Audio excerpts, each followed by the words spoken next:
Well, this weekend is my 65th birthday weekend,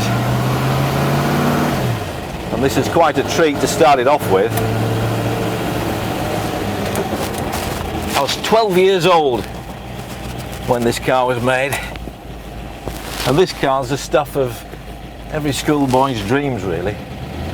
A Shelby Mustang, an absolutely awesome supercar. I've had lots of Mustangs, but I have to say I've never actually driven a Shelby.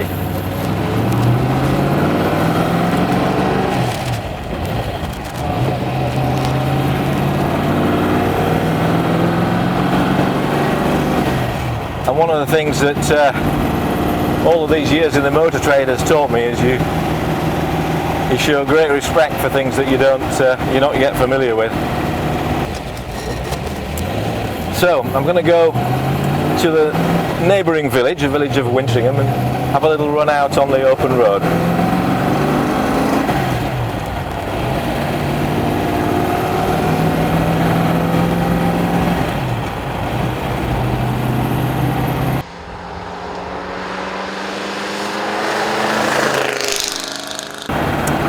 There's not much I want to say about the history of the car because it's so comprehensive. I wouldn't be able to memorise it all, and it's there at on the description at the foot of this video. It's an amazing history, and of course it has raced during its history, but since that time it's had a 6-figure restoration, and I mean it looks like it, and it feels like it. It certainly doesn't feel like something that was made in 1967.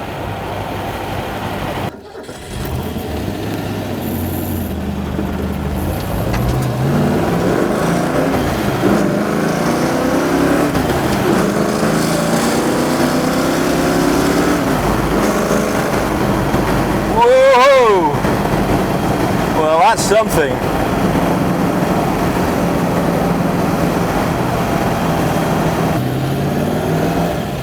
Well, not sure why it was called the Mustang, but perhaps it's to do with all the horses it's got under the bonnet.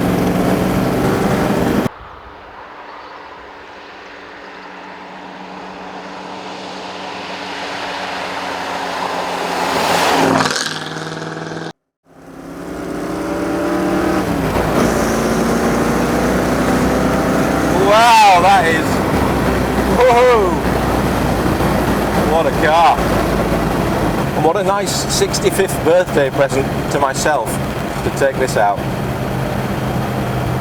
all in the line of work. Well, it's really rather a shame to have to take this back.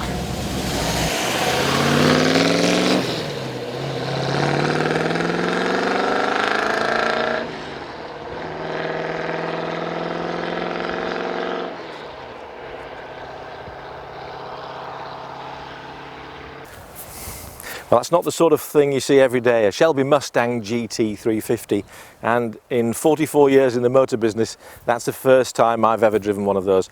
I've had lots of 289 convertibles and coupes. I've had some very nice Mustangs over the years, but never a GT350. And the thing I would say, apart from the fact that it's mint, everything you look at is so gorgeous, it's a car that's actually quite docile if you're not giving it a bootful of throttle. It's quite forgiving, it's a nice car to drive. It's just, if you want to use that performance, I mean, it'll make your hair curl. And to show you a little bit of the detail of the car. So this model had a fiberglass bonnet, and if you look in the detail of the engine bay there, it'd be hard to imagine anything nicer than that.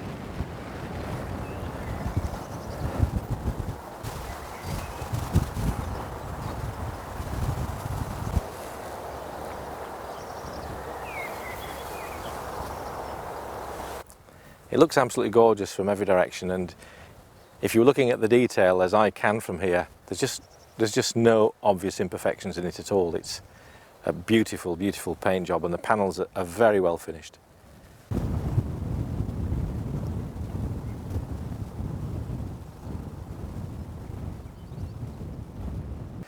It's quite strong sunlight to be taking interior shots like this, but I'll give you a general idea of how mint it all is. But there are detailed photographs on the website.